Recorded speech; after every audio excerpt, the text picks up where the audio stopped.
ഈ വീഡിയോയിൽ നമ്മൾ ആദ്യമേ സെലൻസ്കിയുടെ അടുത്ത് തന്നെ തുടങ്ങാം. സെലൻസ്കി പറഞ്ഞിരിക്കുന്നത് 10 ദിവസത്തിൽ യുദ്ധം അവസാനിപ്പിച്ച് തരാമെന്നാണ് പറഞ്ഞിരിക്കുന്നത്. അപ്പോൾ പുള്ളിക്കാരൻ പറഞ്ഞിരിക്കുന്ന കണ്ടീഷനിൽ പ്രധാനപ്പെട്ട ഒരു 3 കണ്ടീഷൻ ഞാനിവിടെ പറയുന്നുണ്ട്. അതിൽ ഒന്ന്, ഈ ടോമോഹോക്സ് എന്ന് പറഞ്ഞ ആ ഒരു മിസൈൽ ഉണ്ടല്ലോ, അത് എത്രയും വേഗം ഉക്രൈനിൽ എത്തിക്കണം. എന്നിട്ട് ഇപ്പം നിലവിൽ നടന്നുകൊണ്ടിരിക്കുന്ന ആ ഒരു ബോർഡർ ഏരിയ എവിടെ വെച്ചിട്ടാണ് യുദ്ധം സംഭവിച്ചുകൊണ്ടിരിക്കുന്നത്, ആ കറക്റ്റായിട്ടുള്ള ആ ഒരു ഫ്രണ്ട് ലൈനിൽ വെച്ചിട്ട് യുദ്ധം അവസാനിപ്പിക്കുക.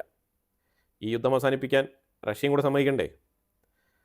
അപ്പോൾ അങ്ങനെയാണെങ്കിൽ ഈ ടോമോഹോക്സ് മിസൈൽ ഉക്രൈനിലേക്ക് വന്നു കഴിഞ്ഞാൽ റഷ്യയ്ക്ക് നല്ല രീതിയിലുള്ളൊരു പ്രഷറാവും. അപ്പോൾ ആ ഒരു വിഷയത്തോടു കൂടി പുടിൻ ചർച്ചയ്ക്ക് തയ്യാറാവും എന്നാണ് പറഞ്ഞിരിക്കുന്നത്. അല്ല, എനിക്കൊരു ഡൗട്ട്. ഈ പുടിൻ ചർച്ചയ്ക്ക് തയ്യാറാണെന്ന് പറഞ്ഞിട്ടാണല്ലോ ഹംഗറിയിൽ വെച്ചിട്ട് മീറ്റിംഗ് ചെയ്യാമെന്ന് തീരുമാനിച്ചിരുന്നത്. അപ്പോൾ അവിടെ ഇപ്പം എന്താണ് സംഭവം? ഇപ്പം ട്രംപാണ് ഇനി ഒരു 6 മാസത്തേക്ക് പുടിനുമായിട്ട് സംസാരിക്കുന്നില്ല എന്ന് പറഞ്ഞാൽ തീരുമാനം എടുത്തത്. പുടിൻ എപ്പോൾ വേണേലും സംസാരിക്കാൻ റെഡിയാണ്. ഈ ശരിക്കും പറഞ്ഞാൽ ഇവന്മാർ ഈ യൂറോപ്യൻ യൂണിയനിൽ ഇരിക്കുന്ന യൂറോപ്യൻ യൂണിയനിൽ ഇരിക്കുന്ന നേതാക്കന്മാർക്ക് ഒരുത്തനും തലയ്ക്ക് വെളിവില്ല എന്നുള്ളതാണ് എൻ്റെ ഒരു സംശയം. ട്രംപിനെ ചുറ്റിയിരിക്കുന്ന ആൾക്കാരും ഈ യൂറോപ്യൻ യൂണിയനും ഇതുമായിട്ട് ബന്ധപ്പെട്ട് കിടക്കുന്ന ഈ നേതാക്കളെല്ലാം ഇവർക്ക് എന്താണ് പ്രാന്താണോ ശരിക്കും? ഇത് ഓൾറെഡി തന്നെ പുടിൻ ഹംഗറിയിൽ വന്ന് സംസാരിച്ചിട്ട് യുദ്ധം അവസാനിപ്പിക്കുന്നതുമായിട്ട് ബന്ധപ്പെട്ട്, അതും പുടിൻ പറയുന്നത് പെർമനൻ്റ് ആയിട്ട് അവസാനിപ്പിക്കണം എന്നാണ് പറയുന്നത്. നിരന്തരമായിട്ടുള്ള സ്റ്റേബിൾ ആയിട്ടുള്ള ഒരു യുദ്ധം അവസാനിപ്പിക്കൽ, അതാണ് വേണ്ടത്. അല്ലാതെ സീസ് ഫയർ കൊണ്ടുവരിക, ഉക്രൈൻ ആണെങ്കിലും റഷ്യ ആണെങ്കിലും വീണ്ടും ആയുധങ്ങളൊക്കെ സ്വരുക്കൂട്ടി വീണ്ടും യുദ്ധത്തിൽ ഏർപ്പെടുക എന്നുള്ള ഒരു രീതി വേണ്ട. അവസാനിപ്പിക്കുന്നെങ്കിൽ ഒരു ബോർഡർ വരയ്ക്കുക, പെർമനൻ്റ് ആയിട്ട് അവസാനിപ്പിക്കുക യുദ്ധം. ഇതാണ് റഷ്യയുടെ തീരുമാനം. പിന്നെ ഒരു കണ്ടീഷൻ വെച്ചിട്ടുള്ളത് ഉക്രൈൻ നാറ്റോയിൽ ചേരരുത്. ഇതാണ് പ്രധാനമായിട്ട് വന്നിരിക്കുന്നത്. ഈ നാറ്റോ എന്ന് പറയുമ്പോഴത്തേക്കും ഇതിൽ പ്രധാനമായിട്ട് നമ്മൾ മനസ്സിലാക്കേണ്ട കാര്യം വെച്ചാൽ ഈ സോവിയറ്റ് റഷ്യ ആയിട്ട് ഇരുന്ന് ആ റഷ്യൻ ഫെഡറേഷൻ ഉണ്ടല്ലോ, അത് ചിന്നാഭിന്നമായിട്ട് ചിതറിപ്പോയതിന് ശേഷം അതിൻ്റെ ഒരു വിഷമം തീർച്ചയായിട്ടും റഷ്യയ്ക്ക് ഉണ്ടാവും, ഇല്ലാതില്ല. അപ്പം അതിനോടനുബന്ധിച്ച് നമ്മൾ നോക്കുകയാണെന്നുണ്ടെങ്കിൽ ഈ ബുദ്ധപെസ്റ്റിൽ വെച്ചിട്ടൊരു കരാർ, അതായത് ഉക്രൈനിൻ്റെ ഉള്ളിലുള്ള ആണവായുധങ്ങളെല്ലാം തന്നെ കൈമാറാൻ വേണ്ടിയിട്ടുള്ള ഒരു കരാർ ബുദ്ധപെസ്റ്റിൽ വെച്ചിട്ട്, അതും ഹംഗറിയിൽ വെച്ച് തന്നെയാണ് അന്ന് നടത്തിയത്. അപ്പോൾ ആ സമയത്ത് കണ്ടീഷൻ വെച്ചിട്ടുണ്ടായിരുന്നു. അതായത് ഉക്രൈൻ്റെ അതിർത്തികൾ ഭേദിച്ചുകൊണ്ട് ഇനി ഒരു ആക്രമണം എവിടെയും ഉണ്ടാവില്ല എന്നുള്ളൊരു നിയമം ഉണ്ടായിരുന്നു. അപ്പോൾ അതിനെയാണ് ഇന്ന് അവർ ചൂണ്ടിക്കാണിച്ചത്. ഹംഗറിയിൽ വെച്ചിട്ടാണ് ഉക്രൈനുമായിട്ട് ബന്ധപ്പെട്ട ഒരു ചർച്ച ഇങ്ങനെ നടന്നതും ആണവായുധങ്ങളൊക്കെ കൈമാറിയതും റഷ്യ ഇനി ഉക്രൈനെ ആക്രമിക്കില്ല, ബോർഡർ കയറി പിടിക്കില്ല എന്നുള്ള രീതിയിലുള്ള കണ്ടീഷൻസ് ഒക്കെ വെച്ചുകൊണ്ടുള്ള ബുദ്ധപെസ്റ്റ് എഗ്രിമെൻ്റ് ഉണ്ടാക്കിയത്. പക്ഷേ അതിൽ വേറെയും കണ്ടീഷൻസ് ഉണ്ട്. വേറെ കണ്ടീഷൻസ് എന്ന് പറഞ്ഞാൽ റെജീം ചേഞ്ച്. ഉക്രൈൻ്റെ ഉള്ളിലേക്ക് മറ്റുള്ള രാജ്യങ്ങൾ, ഉക്രൈനെ ചുറ്റാകെ കിടക്കുന്ന യൂറോപ്യൻ രാജ്യങ്ങൾ, അതേപോലെ നാറ്റോ രാജ്യങ്ങൾ ഒന്നും തന്നെ അവിടെ നടക്കുന്ന ഇലക്ഷനെ സ്വാധീനിക്കാൻ യാതൊരു തരത്തിലുള്ള ഇടപെടലും നടത്തില്ല എന്നുള്ള കണ്ടീഷൻസും കൂടി അവിടെ ഉണ്ട്.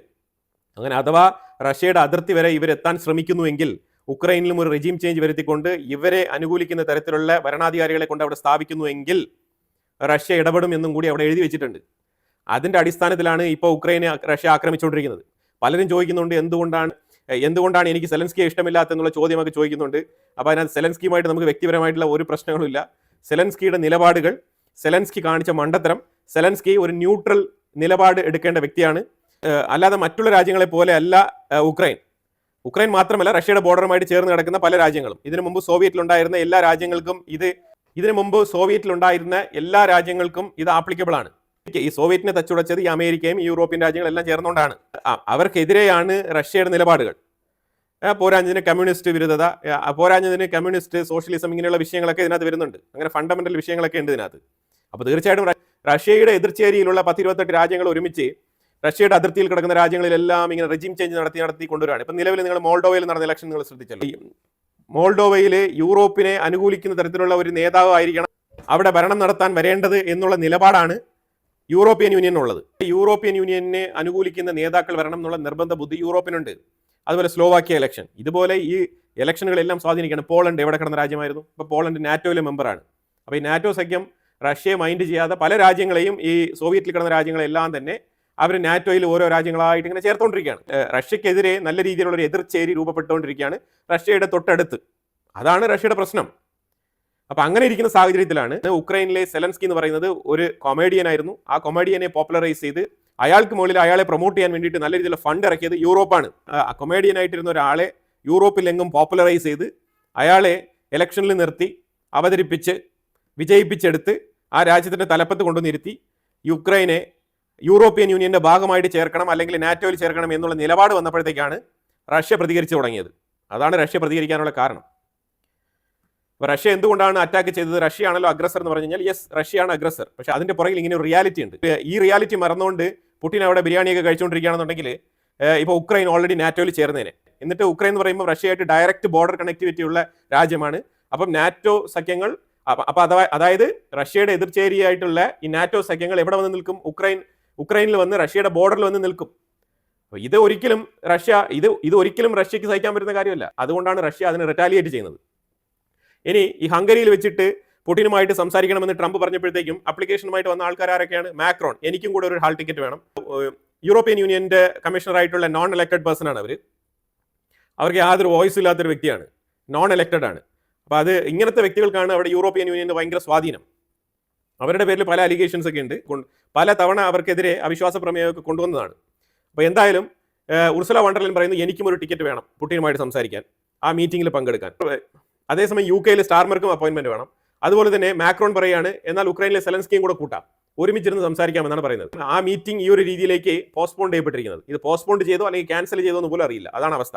ഇതിനകത്ത് എന്താണ് പ്രശ്നം എന്ന് പറഞ്ഞാൽ പരസ്പരം വിശ്വാസമില്ലായ്മ. അതായത് ട്രംപ് യൂറോപ്പിനെ ഒഴിവാക്കിക്കൊണ്ട് പുടിനെ നേരിട്ട് കിട്ടുമ്പോഴത്തേക്കും എന്തെങ്കിലും തരത്തിലുള്ള മറ്റു പല ഡീലുകൾ, രഹസ്യമായിട്ടുള്ള ബിസിനസ് ഡീലുകൾ സ്വന്തമാക്കി കളയുമോ എന്നുള്ള ഒരു പേടിയാണ് യൂറോപ്പിനുള്ളത്.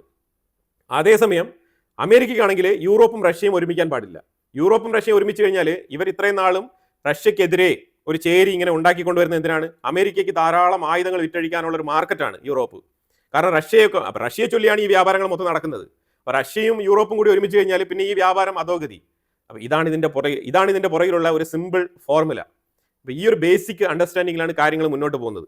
ഇതെല്ലാം തന്നെ പരസ്പരം ഇവർക്കൊക്കെ അറിയാം. എന്നിട്ടും ഇവർ അമേരിക്കയുടെ അടുത്ത് പോയിട്ട് എന്ത് പറഞ്ഞാലും ഓക്കെ, 700 ബില്യൺ ഇൻവെസ്റ്റ്മെന്റ് ചെയ്യണം, ഓക്കെ ചെയ്യാം, നിങ്ങൾ ഇത്ര മില്യൺ കണക്കിൽ ഡോളറിന് ഞങ്ങളുടെ അടുത്ത് ആയുധം മേടിക്കണം, വാങ്ങാം, നിങ്ങൾ നാറ്റോയിൽ ഇത്ര ശതമാനം കോൺട്രിബ്യൂട്ട് ചെയ്യണം, ചെയ്യാം. എല്ലാ കാര്യങ്ങൾക്കും നിങ്ങൾക്ക് അമേരിക്കൻ സാധനങ്ങൾ നിങ്ങൾ 0% താരിഫിൽ അങ്ങോട്ട് ഇറക്കണം, എന്നാൽ നിങ്ങളുടെ സാധനം ഞാൻ 15% താരിഫിൽ അമേരിക്കയിലെ ഉള്ളിലേക്ക് ഞാൻ ഇമ്പോർട്ട് ചെയ്യുള്ളൂ എന്ന് പറഞ്ഞാൽ അതും ഓക്കെ. ഇങ്ങനെ മുട്ടുമടക്കി ഒപ്പിട്ട് കൊടുക്കേണ്ട സാഹചര്യത്തിലേക്ക് തള്ളപ്പെട്ടിരിക്കുന്ന യൂറോപ്യൻ യൂണിയൻ അധോഗതിയാണ്. അതിനകത്ത് വേറെ ഒന്നും പറയാനില്ല. ട്രംപ് ആണെങ്കിൽ ആസിയാൻ സബ്മിറ്റിൽ വെച്ചിട്ട് ബ്രസീലിന്റെ ലീഡറായിട്ടുള്ള ലുലായെ കാണുന്നുണ്ട്. നല്ല രീതിയിലുള്ള സംസാരങ്ങളൊക്കെ തന്നെയാണ് മുന്നോട്ട് പോയത്. പക്ഷെ അത് കഴിഞ്ഞിട്ട് ലുല കൊടുത്ത ആ ഒരു ഇന്റർവ്യൂവിൽ പുള്ളിക്കാരൻ പറഞ്ഞു വെച്ചത് അതിലൊന്നും വലിയ കാര്യമൊന്നുമില്ല, കാര്യപ്രസക്തിയുള്ള കാര്യങ്ങളൊന്നും ഇതിനെ ഡിസ്കസ് ചെയ്തിട്ടില്ല എന്നാണ് പറയുന്നത്. ഈ ബ്രസീലിനെ കൊണ്ട് അമേരിക്ക നേരിട്ടുകൊണ്ടിരിക്കുന്ന ചില പ്രശ്നങ്ങളുണ്ട്. ബീഫിന്റെ വില വർധനവ്, കോഫിയുടെ വില വർധനവ്, ഇതുപോലെ സോയാബീൻ ഫാം കർഷകർ അവരും ബുദ്ധിമുട്ട് അനുഭവിക്കുന്നുണ്ട്. അപ്പോൾ ഇങ്ങനെ ഒരുപാട് ഫാം കർഷകർ, ഇപ്പം സ്കോട്ട് ബെസന്റ് അമേരിക്കയുടെ ഫിനാൻസ് മിനിസ്റ്റർ അഥവാ ട്രഷറി സെക്രട്ടറി, പുള്ളിക്കാരൻ ഒരു ഇന്റർവ്യൂവിൽ പറയാണ്, ഒരു TV ചാനലിൽ ഇന്റർവ്യൂവിൽ ചോദിക്കുമ്പോഴത്തേക്കും പുള്ളിക്കാരൻ പറയാണ് ഈ സോയാബീൻ കർഷകർ ഏറ്റവും കൂടുതൽ ബുദ്ധിമുട്ട് അനുഭവിക്കുന്നുണ്ട്, എന്താണ് അതിനുള്ള സൊല്യൂഷൻ എന്ന് പറയുമ്പോഴത്തേക്കും പുള്ളിക്കാരൻ പറയാണ് അത് നിങ്ങൾക്ക് അറിയാത്തതുകൊണ്ടാണ്, ഞാനും ഒരു സോയ കർഷകനാണ് എന്നാണ് പുള്ളിക്കാരൻ സ്വയമേ ഇൻട്രൊഡ്യൂസ് ചെയ്യുന്നത്. അതായത് മനസ്സിലാക്കേണ്ടത് ഒരു രാജ്യത്തിന്റെ ട്രഷറി സെക്രട്ടറി പറയാണ് അതിന്റെ ബുദ്ധിമുട്ടുകൾ എനിക്ക് മനസ്സിലാവും, വളരെ കാഷ്വലായിട്ട് സംസാരിക്കുകയാണ്, പക്ഷേ സംഭവം വളരെ ഗുരുതരമാണ്. ഇപ്പൊ ചൈനയുമായിട്ട് ഒരു ഡീൽ ഏർപ്പെടുത്തണം, ചൈനയുമായിട്ട് സൗത്ത് കൊറിയയിൽ വെച്ച് സംസാരിക്കാം എന്നാണ് പറഞ്ഞിരിക്കുന്നത്. പക്ഷെ ഇതുവരെ ചൈനയുടെ ഭാഗത്തു നിന്ന് ഒരു അക്ഷരം പോലും ഇതിനെക്കുറിച്ചുള്ള ഒരു ന്യൂസോ ഒന്നും തന്നെ വരുന്നില്ല. അമേരിക്കയാണ് പറയുന്നത്, ഇയാൾ ട്രംപാണ് പറയുന്നത് ഞങ്ങൾ ഇത്ര ശതമാനം താരിഫ് ഇടുന്നു, ട്രംപ് തന്നെയാണ് പറയുന്നത് ഞങ്ങൾ താരിഫ് വെട്ടി കുറയ്ക്കുന്നു, ട്രംപ് തന്നെയാണ് പറയുന്നത് ഷീ ജിൻപിങ്ങുമായിട്ട് സംസാരിക്കണമെന്നൊക്കെ. പക്ഷെ ഇതിനകത്ത് ഒരു പ്രശ്നമുണ്ട്. അതായത് ചൈന, റഷ്യ, ഇന്ത്യ 3 രാജ്യങ്ങളും അമേരിക്കയുമായിട്ട് ഈ ഒരു ട്രേഡ് വിഷയത്തിൽ എതിർത്ത് നിൽക്കാനാണ് തീരുമാനിച്ചിരിക്കുന്നത്. അങ്ങനെയാണ് നമുക്ക് മനസ്സിലാക്കാൻ പറ്റുന്നത്. ഇന്ത്യ പോലും ഈ ഒരു ട്രേഡ് ഡീൽ സൈൻ ചെയ്യാതെ മാറി നിൽക്കുന്നത് ഇതിന്റെ ഭാഗമായിട്ടാണെന്ന് ചില അനാലിസ്റ്റുകൾ റിപ്പോർട്ട് ചെയ്യുന്നുണ്ട്. അതായത് റഷ്യ കൃത്യമായിട്ട് ഇന്ത്യയും ചൈനയും ഗൈഡ് ചെയ്യുന്നുണ്ട്. അതുപോലെ റഷ്യ ഈ എണ്ണ വിൽപ്പനയുമായിട്ട് ബന്ധപ്പെട്ട് ഒരു ബദൽ മാർഗം അവർ അഡ്വൈസ് ചെയ്യുന്നുണ്ട്. ആ അഡ്വൈസിൽ പറയുന്ന വിഷയം എന്ന് പറഞ്ഞാൽ ഈ ഡോളറുമായിട്ട് ബന്ധപ്പെട്ട് ട്രാൻസാക്ഷൻ നടത്തിയാൽ മാത്രമാണ് ഈ പ്രശ്നമുള്ളത്. ഈ സാങ്ഷൻ ഇതെല്ലാം ഉള്ള വിഷയങ്ങൾ, ഈ സാങ്ഷൻ ഇതൊക്കെ വിഷയങ്ങൾ വരുന്നത്. അതിലുപരിയായിട്ട് റൂബിളിലും റുപ്പിയിലും ഈ ചൈനീസ് കറൻസിയിലും ട്രാൻസാക്ഷൻ ചെയ്യാൻ യാതൊരു തടസ്സങ്ങളുമില്ല. ആ രീതിയിൽ റഷ്യ ഇന്ത്യയും ചൈനയും മോട്ടിവേറ്റ് ചെയ്യാണ്. അതായത് നിങ്ങൾ യാതൊരു കാരണവശാലും എണ്ണ വാങ്ങിക്കുന്നത് നിർത്തരുത് എന്നാണ് റഷ്യ ഒരു സൂചന കൊടുക്കുന്നത്. പക്ഷെ ഇതുമായിട്ട് ബന്ധപ്പെട്ട് ഇന്ത്യക്ക് ഇപ്പം 2-3 മാസം ബഫർ ടൈം ഉണ്ടെന്നുള്ള രീതിയിലാണ് അമേരിക്ക പറഞ്ഞുകൊണ്ടിരിക്കുന്നത്. അത് റഷ്യൻ എണ്ണ പൂർണ്ണമായിട്ട് കുറയ്ക്കുമോ എന്ന് അമേരിക്ക എടുത്ത് ചോദിച്ചു കഴിഞ്ഞാൽ പുള്ളിക്കാരൻ ആദ്യം പറഞ്ഞിരുന്നത് യെസ് ഫുള്ളായിട്ട് കുറയ്ക്കുമെന്ന് പറഞ്ഞു, പിന്നെ പറഞ്ഞു ഒരു 40% കുറയ്ക്കുമെന്ന് പറഞ്ഞു, പിന്നെ പറഞ്ഞു കുറച്ച് മാസം, അതായത് 2-3 മാസം ടൈം എടുക്കുമെന്നാണ് ഇപ്പോൾ ട്രംപ് പറഞ്ഞുകൊണ്ടിരിക്കുന്നത്. അപ്പോൾ അതായത് യൂറോപ്പിന് ഓൾറെഡി എക്സംഷൻസ് കൊടുത്തിട്ടുണ്ട്, അതുപോലെ തന്നെ ഇന്ത്യക്കും എക്സംഷൻസ് വേണ്ടതാണ്. സ്കോട്ട് ബെസന്റ് ആണെങ്കിൽ ചൈനയുടെ അടുത്ത് നെഗോസിയേഷൻ ചെയ്യുന്നതിന് മുമ്പ് തന്നെ, അതായത് ഒരു മീറ്റിംഗ് നടക്കാൻ പോവാണ്, അതിന് മുമ്പ് തന്നെ പറയാണ് അത് കുഴപ്പമൊന്നുമില്ല, ഞങ്ങൾ ഈ സോയാബീൻ കർഷകരല്ലേ, അത് ഞങ്ങൾ ചൈനയുമായിട്ട് ഇപ്പോൾ ചർച്ച നടത്തിക്കൊണ്ടിരിക്കുകയാണ്, ആ ഡീൽ ഇപ്പോൾ വരും എന്നുള്ള രീതിയിലാണ് പറഞ്ഞുകൊണ്ടിരിക്കുന്നത്. എന്നെ സംബന്ധിച്ചിടത്തോളം ഷീ ജിൻപിങ്ങിന് കൃത്യമായിട്ടുള്ള വിവരമുണ്ട് ഈ അമേരിക്കയെക്കുറിച്ച്. ഇന്ത്യയെക്കാളും റഷ്യയെക്കാളും ഏറ്റവും ഡേഞ്ചർ സോണിൽ ഇരിക്കുന്നത് ചൈനയാണ് അമേരിക്കയെ സംബന്ധിച്ചിടത്തോളം. കാരണം അമേരിക്കയ്ക്ക് ചൈനയുടെ കയ്യിലുള്ള റെയർ എർത്ത് എലമെന്റ്സ് വേണ്ടുവോളം ആവശ്യമുണ്ട്. അപ്പോൾ അത് ആവശ്യത്തിന് എത്ര വേണോ അത് മൊത്തം ഇറക്കുമതി ചെയ്തിട്ട് കംപ്ലീറ്റ് മാനുഫാക്ചറിങ് യൂണിറ്റും അമേരിക്കയുടെ ഉള്ളിലേക്ക് അവർ മാറ്റാനും അല്ലെങ്കിൽ അവർക്ക് ഇഷ്ടപ്പെട്ട സ്ഥലങ്ങളിലേക്ക് മാറ്റി സ്ഥാപിക്കാനും ചൈനയുടെ ഇമ്പോർട്ടൻസ് തീരെ ഇല്ലാതാക്കാനുമാണ് അമേരിക്ക ശ്രമിച്ചുകൊണ്ടിരിക്കുന്നത്. അത് ചൈനയ്ക്ക് വളരെ വ്യക്തമായിട്ട് അറിയാം. അപ്പോൾ അതുകൊണ്ട് ഈ ഒരു ഫോർമൽ ഡിസ്കഷനായിട്ട് ഇപ്പോൾ സൗത്ത് കൊറിയയിൽ പോയിട്ട് നടത്താൻ പോകുന്ന ഈ ഒരു മീറ്റിംഗിൽ ഷീ ജിൻപിങ് അങ്ങനെ പെട്ടെന്ന് ഒപ്പിട്ട് കൊടുക്കും എന്ന് എനിക്ക് തോന്നുന്നില്ല. മീറ്റിംഗ് എന്നുള്ള നിലയിൽ വളരെ ഫോർമലായിട്ട് ചിരിച്ചും ഹാൻഡ് ഷേക്ക് കൊടുത്തൊക്കെ ടോക്ക് ഉണ്ടാവും, ചർച്ചയുണ്ടാവും. പക്ഷെ അതിന്റെ ഫർദർ ഡെവലപ്മെന്റ്സ് എന്ന് പറയുന്നത് പിന്നീട് അതിന്റെ നെക്സ്റ്റ് ലെവലിലുള്ള ഉദ്യോഗസ്ഥർ, ബ്യൂറോക്രാറ്റ്സ് ഇവരൊക്കെ പോയിട്ടിരുന്ന് സംസാരിച്ചിട്ട് നടപ്പിലാക്കേണ്ട കാര്യങ്ങളാണ്. ആ വിഷയത്തിലേക്ക് അടുക്കുമ്പോൾ തീർച്ചയായിട്ടും വീണ്ടും ഈ അമേരിക്ക ചൈന പ്രശ്നം രൂക്ഷമായ രീതിയിൽ മുന്നോട്ട് വരും. കാരണം ഈ ഒരു അവസരം എന്ന് പറഞ്ഞാൽ ലാസ്റ്റ് ചാൻസ് ആണ്. ഷീ ജിൻപിങ് ഇനിയിപ്പോൾ ഇത് ഒപ്പിട്ട് കൊടുക്കുകയാണെന്നുണ്ടെങ്കിൽ ചൈനയുടെ കഥ കഴിഞ്ഞു, അങ്ങനെ വിചാരിച്ചാൽ മതി. കാരണം ഇത് ഒരു തന്ത്രമാണ്. ഈ ഒരു ട്രാപ്പിൽ ചൈന വീഴില്ല എന്നാണ് ഞാൻ വിചാരിക്കുന്നത്. കാരണം ഷീ ജിൻപിങ്ങിന് അമേരിക്കയെക്കുറിച്ച് വളരെ വ്യക്തമായിട്ട് അറിയാം. അപ്പോൾ അതുകൊണ്ടാണ് ഈ എടുത്ത നിലപാടിൽ ഉറച്ചു നിൽക്കുന്നത്. അപ്പോൾ ചൈനയും ഒരു ഡീലിൽ സൈൻ ചെയ്യാൻ പോകുന്നില്ല, ഇന്ത്യയും ഒരു ഡീലിൽ സൈൻ ചെയ്യാൻ പോകുന്നില്ല. ഇതാണ് ഇപ്പോൾ നടന്നുകൊണ്ടിരിക്കുന്ന വിഷയം. ശരിക്കും പറഞ്ഞാൽ അമേരിക്കയെ ഐസൊലേറ്റ് ചെയ്ത് നിർത്തിക്കൊണ്ട് ഈ മറ്റുള്ള രാജ്യങ്ങൾ നിങ്ങളൊന്ന് ആലോചിച്ച് നോക്കൂ. ഇപ്പോൾ ഇതാ എണ്ണയുടെ വിഷയം തന്നെ നിങ്ങൾ എടുക്കൂ. ഇപ്പോൾ റഷ്യയുടെ എണ്ണ ഇന്ത്യയും ചൈനയും നിർത്തുന്നു എന്ന് വെച്ചോ. ഫോർ എക്സാമ്പിൾ, ഇന്ത്യക്ക് ഏതാണ്ട് 1.4 മില്യൺ ബാരൽ പെർ ഡേ, ചൈനയ്ക്ക് ഏതാണ്ട് 2 million barrel per day, almost 3.6 million barrel per day globally additional ആയിട്ട് ആവശ്യം വരികയാണ്. അതായത് റഷ്യ ഒഴിവാക്കി കഴിഞ്ഞാൽ. അപ്പോൾ ഇത് എവിടെ നിന്ന് എടുക്കും ഈ ഒരു ഓയിൽ? മിഡിൽ ഈസ്റ്റിന് ഇത് പൂർത്തീകരിക്കാനുള്ള ആ ഒരു കപ്പാസിറ്റി ഉണ്ടോ? ഒരിക്കലുമില്ല. അപ്പോൾ അങ്ങനെയാണെങ്കിൽ നിലവിലുള്ള ഓയിലിന്റെ ഡിമാൻഡ് കൂടും. അപ്പോൾ ഡിമാൻഡ് സപ്ലൈ അനുസരിച്ച് പ്രൈസ് കൂടും. പ്രൈസ് കൂടുമ്പോൾ നിങ്ങൾ ഇന്ത്യയും ചൈനയും ഒഴിവാക്കൂ, ബാക്കിയുള്ള എത്രയോ പാവപ്പെട്ട രാജ്യങ്ങളുണ്ട്, ആഫ്രിക്കൻ റീജിയനിലെ രാജ്യങ്ങളുണ്ട്, ഏഷ്യയിൽ തന്നെ മറ്റു പല രാജ്യങ്ങളുണ്ട്. ഇവിടെയൊക്കെ കോസ്റ്റ് ഓഫ് ലിവിങ് ക്രമാതീതമായിട്ട് ഉയരും, ഇൻഫ്ലേഷൻ വളരെയധികം കൂടും. അങ്ങനെ കൂടുന്ന സാഹചര്യത്തിൽ പാവപ്പെട്ട ആൾക്കാർ പട്ടിണി കിടക്കേണ്ട സാഹചര്യം ഉണ്ടാവും. അത് 100% ഉറപ്പുള്ള കാര്യമാണ്. അപ്പോൾ പല രാജ്യങ്ങളെയും ബാധിക്കുന്ന വിഷയമാണ്. ഇന്ത്യയെ പോലത്തെ രാജ്യം, ചൈനയെ പോലത്തെ രാജ്യങ്ങളൊക്കെ റഷ്യയെ ഒഴിവാക്കി വേറെ സ്ഥലങ്ങളിൽ നിന്ന് എണ്ണ വാങ്ങിക്കുമ്പോൾ ഉണ്ടാകുന്ന പ്രശ്നം. അത് റഷ്യയുടെ എണ്ണയെ മാർക്കറ്റിൽ നിന്ന് കട്ട് ഓഫ് ചെയ്ത് കഴിഞ്ഞാൽ ഉണ്ടാകുന്ന ആ ഒരു ഭവിഷ്യത്താണ് ഇവിടെ പറഞ്ഞുകൊണ്ടിരിക്കുന്നത്. അപ്പോൾ ഇത് നല്ലത് വിചാരിച്ചുകൊണ്ടിരിക്കുന്ന ഒരു നേതാവും ചെയ്യുന്ന പരിപാടിയല്ല. എത്ര തന്നെ മേക്ക് അമേരിക്ക ഗ്രേറ്റ് എന്ന് പറഞ്ഞാൽ തന്നെയും ഈ ലോകം എന്ന് പറയുന്നത് ഇന്ന് ആഗോളതലത്തിൽ ഗ്ലോബലൈസേഷൻ ആയിട്ട് മാറിയിരിക്കുന്ന ഒരു കച്ചവട താല്പര്യമുള്ളതാണ്. ഇപ്പോൾ കാനഡയ്ക്ക് മുകളിൽ ട്രംപ് താരിഫ് ഇട്ടില്ലേ? എന്താണ് പ്രശ്നം? ഇതിനു മുമ്പ് റൊണാൾഡ് റീഗൻ എന്ന് പറഞ്ഞിട്ട് ഒരു അമേരിക്കൻ പ്രസിഡന്റ് ആയിരുന്നു. ആ പ്രസിഡന്റ് ഈ താരിഫിനെ കുറിച്ച് ഒരു സ്റ്റേറ്റ്മെന്റ് പറഞ്ഞിട്ടായിരുന്നു. അതിന്റെ വീഡിയോ ക്ലിപ്പിംഗ്സ് എടുത്ത് കാനഡ പബ്ലിഷ് ചെയ്തതുകൊണ്ട് ഉണ്ടായ വൈരാഗ്യമാണ് ട്രംപ് 400% താരിഫ് എന്ന് ഒരു വെല്ലുവിളി ഉയർത്തിയത് കാനഡയ്ക്കെതിരെ. ഏതെങ്കിലും ഒരു പ്രസിഡന്റ് ഇങ്ങനെ ഉണ്ടാവുമോ? വ്യക്തി വൈരാഗ്യം പോലെ ചില കാര്യങ്ങൾ എടുത്തു വെച്ചുകൊണ്ട് ഇങ്ങനെ വൈരാഗ്യം പുലർത്തുന്ന രീതിയിൽ താരിഫ് അപ്ലൈ ചെയ്യുന്ന ഒരു വളരെ ചീപ്പായിട്ടുള്ള ബിഹേവിയറാണ് ട്രംപ് കാണിച്ചുകൊണ്ടിരിക്കുന്നത്. ഈ റൊണാൾഡ് റീഗൻ പറഞ്ഞത് താരിഫ് എന്ന് പറയുന്നത് നല്ല സംവിധാനമല്ല, അത് കൊണ്ടുവന്നു കഴിഞ്ഞാൽ ആഗോളതലത്തിൽ ട്രേഡിന്റെ വോളിയം കുറയും. അതായത് മറ്റുള്ള ഇതര രാജ്യങ്ങളിൽ നിന്നുള്ള വ്യാപാരം, അതായത് കോമൺ മാർക്കറ്റിൽ പല രാജ്യങ്ങളുടെയും പ്രോഡക്റ്റ് നമ്മുടെ രാജ്യങ്ങളിലേക്ക് വരുന്നതിന് തടസ്സമാവും. അങ്ങനെ കോമ്പറ്റീഷൻ കുറയും. കോമ്പറ്റീഷൻ കുറഞ്ഞു കഴിഞ്ഞാൽ ഡൊമസ്റ്റിക് ഉൽപ്പാദനത്തിലുള്ള ക്വാളിറ്റി നഷ്ടപ്പെടും എന്നാണ് റീഗൻ പറഞ്ഞു വെച്ചത്. ആ റീഗൻ പറഞ്ഞു വെച്ച സ്റ്റേറ്റ്മെന്റിനെയാണ് കാനഡ എടുത്ത് പ്രസിദ്ധീകരിച്ചത്. അതിന് ദേഷ്യം പിടിച്ചിട്ടാണ് ഡൊണാൾഡ് ട്രംപ് കാനഡയ്ക്ക് മേളിൽ 400% താരിഫ് എന്ന് പറഞ്ഞിരിക്കുന്നത്. അതിലുപരിയായിട്ട് വീണ്ടും 10%. അപ്പോൾ ഇങ്ങനെയുള്ള ക്രൂക്കഡ് മൈൻഡിലാണ് പുള്ളിക്കാരൻ പ്രവർത്തിക്കുന്നത്. ഇത് ഞാൻ ജസ്റ്റ് അയാളെ തുറന്നു കാട്ടാൻ വേണ്ടിയിട്ട് പറഞ്ഞതാണ്. എന്താണ് കാരണം? അമേരിക്കയുടെ 51ാമത്തെ സ്റ്റേറ്റ് ആയിട്ട് മാറിക്കോ എന്ന് പറഞ്ഞ കാനഡ, അതായത് ലിറ്ററലി അമേരിക്കയാണെന്ന് പുള്ളിക്കാരൻ പറയാതെ പറഞ്ഞിരുന്ന കാനഡയ്ക്കെതിരെയാണ് ഈ രീതിയിലുള്ള പെരുമാറ്റം. അപ്പോൾ അങ്ങനെയാണെങ്കിൽ ഒരു ഫ്രണ്ട്ലി നേഷനെതിരെ തന്നെ ഈ രീതിയിലാണ് പുള്ളിക്കാരൻ പെരുമാറുന്നത് എങ്കിൽ മറ്റുള്ള രാജ്യങ്ങളെ ഏത് കണ്ണോടെയായിരിക്കും ഡൊണാൾഡ് ട്രംപ് കാണുന്നത്? അത് വളരെ വ്യക്തമാണ്. ഇതാണ് ഇതിൻ്റെ ഒരു പിക്ചർ. യൂറോപ്പിനാണെങ്കിൽ ചൈനയുടെ ഡിപ്പെൻഡൻസി ചിപ്പ് മേഖലയിൽ 90% ആണ്. റെയർ എർത്ത് എലമെന്റ്സിലും അതേപോലെ തന്നെ. പിന്നെ എക്സ്പീരിയ എന്ന് പറഞ്ഞ ആ കമ്പനിയുടെ ചിപ്പ് പോകുന്നില്ല എന്ന് പറഞ്ഞിട്ട് ഇപ്പം ട്രംപ് പറഞ്ഞിട്ടാണ് നെതർലാൻഡ് ഈ എക്സ്പീരിയ എന്ന് പറഞ്ഞ കമ്പനിയെ അവരുടെ ഓൺ കമ്പനിയായിട്ട് പ്രഖ്യാപിക്കുന്നത്. അതായത് മറ്റൊരുത്തൻ കാശ് മുടക്കി കമ്പനി വാങ്ങിച്ചു വെച്ചിരിക്കുന്നതിനെ പോയിട്ട് മോട്ടിച്ചിട്ട് ഞങ്ങളുടെ കമ്പനിയാണെന്ന് പറയാൻ നിങ്ങൾക്ക് ഉളുപ്പില്ലേ? ആ രീതിയിൽ പെരുമാറിയ രാജ്യങ്ങളാണ് യൂറോപ്പ്.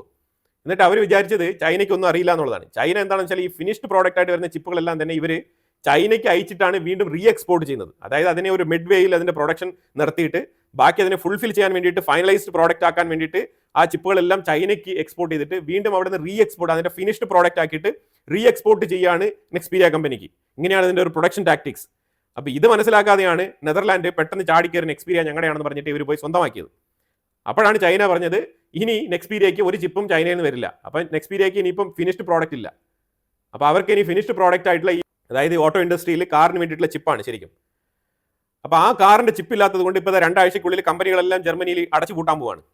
ഈ ഓട്ടോമൊബൈൽ മാനുഫാക്ചറിംഗ് ഇൻഡസ്ട്രിയുടെ കാര്യമാണ് ഞാൻ പറയുന്നത്. ഇപ്പോൾ ഉർസുല വോൺ ഡെർ ലൈൻ വലിയ രീതിയിൽ സംസാരിക്കുകയാണ്. ചൈന എടുത്ത് ഭീഷണിപ്പെടുത്തുന്ന രീതിയിലാണ്. അതായത് നിങ്ങൾ ചിപ്പ് തന്നേ പറ്റൂ, റെയർ എർത്ത് എലമെന്റ്സ് തന്നേ പറ്റൂ എന്നുള്ള രീതിയിലുള്ള ടോക്ക് ഒക്കെ വരുന്നുണ്ട്. പക്ഷേ ചൈന അതിനെ കണ്ടും കാണാത്ത രീതിയിൽ അങ്ങ് ഇഗ്നോർ ചെയ്ത് കളയാണ്. ചൈനയുടെ പ്രാധാന്യം എന്താണെന്നുള്ളത് തിരിച്ചറിഞ്ഞുകൊണ്ടിരിക്കുന്ന സമയങ്ങളാണ് ഇപ്പോൾ കടന്നു പോയിക്കൊണ്ടിരിക്കുന്നത്. ഇനിയിപ്പോൾ ട്രംപ് നാളെയോ, ഇപ്പോൾ ട്രംപ് 5 ദിവസത്തെ വിസിറ്റിനാണ് ഇപ്പോൾ ഏഷ്യൻ സൈഡിൽ വന്നിരിക്കുന്നത്.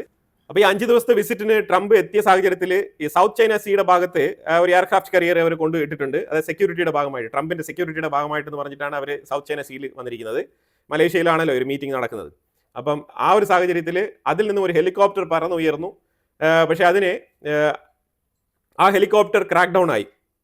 അപ്പോൾ ഇത് എങ്ങനെയാണ് ഈ ഹെലികോപ്റ്റർ തകർന്നു വീണതിനെ കുറിച്ചുള്ള വിവരങ്ങളൊന്നും പുറത്തില്ല. അപ്പോൾ ഇപ്പോൾ അമേരിക്ക തന്നെയാണ് പറയുന്നത് ഇത് ചൈനയുടെ ഇലക്ട്രോണിക് വാർഫെയർ മെത്തേഡ് മുഖേന ഇതിനെ നിർവീര്യമാക്കിയിട്ടുണ്ട്, ഈ ഹെലികോപ്റ്ററിനെ ക്രാക്ക് ഡൗൺ ചെയ്തിട്ടുണ്ട് എന്നാണ് പറയുന്നത്. ചൈനയുടെ പേരിലാണ് ഇപ്പോൾ അലിഗേഷൻ അവർ വെക്കുന്നത്.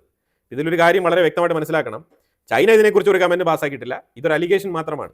ഇനിയിപ്പോൾ ചൈന അഥവാ ഒരു ഇലക്ട്രോണിക് വാർഫെയർ മെത്തേഡിൽ അതിനെ ഡൗൺ ചെയ്തു എന്നുണ്ടെങ്കിൽ US തന്നെയാണ് നാണക്കേട്. വേണ്ടിയിട്ട് അവരുടെ പ്രസിഡന്റിന്റെ സുരക്ഷയ്ക്ക് വേണ്ടിയിട്ട് വന്ന സംഗതിയാണിത്. അപ്പോൾ എന്തായാലും ഇങ്ങനൊരു വിഷയം ലൈം ലൈറ്റിലുണ്ട്. പാകിസ്ഥാനുമായിട്ട് ബന്ധപ്പെട്ട് പാകിസ്ഥാൻ ഇറാനെ ബീട്രൈ ചെയ്യുന്നതുമായിട്ട് ബന്ധപ്പെട്ട് പാകിസ്ഥാന്റെ ഉള്ളിൽ ഇന്റർണലി കുറച്ച് വിഷയങ്ങൾ നടക്കുന്നുണ്ട്, അതുപോലെ എക്സ്റ്റേണലി കുറച്ച് വിഷയങ്ങൾ നടക്കുന്നുണ്ട്. അപ്പോൾ അതിനെക്കുറിച്ച് ഞാൻ വേറൊരു വീഡിയോയിൽ വിശദമായിട്ട് സംസാരിക്കാം. പാകിസ്ഥാനും ഇറാനും ഇസ്രായേൽ, അമേരിക്ക, അതേപോലെ CIA ഇവരെല്ലാം കൂടി ചേർന്നിട്ട് പാകിസ്ഥാന്റെ ഉള്ളിൽ എന്താണ് നടക്കുന്നത്, ഈ ബഗ്രാം ബേസുമായിട്ട് ബന്ധപ്പെട്ട വിഷയങ്ങൾ, അങ്ങനെ ഒരു വലിയ ലിങ്ക് തന്നെ വരുന്നുണ്ട്. അപ്പം പാകിസ്ഥാനുമായിട്ട് ബന്ധപ്പെട്ട ആ വിഷയം നമുക്ക് വേറൊരു വീഡിയോയിൽ വിശദമായിട്ട് സംസാരിക്കാം. തൽക്കാലം ഞാൻ ഈ വീഡിയോ അവസാനിപ്പിക്കുകയാണ്, കാരണം കുറേ ടൈം ലൈൻ എടുത്തു. ഇതിനെക്കുറിച്ചുള്ള അഭിപ്രായങ്ങൾ കമന്റ് ബോക്സിൽ രേഖപ്പെടുത്തുക. കൂടുതൽ വാർത്തകളുമായിട്ട് അടുത്ത വീഡിയോയിൽ വരാം. Thank you so much.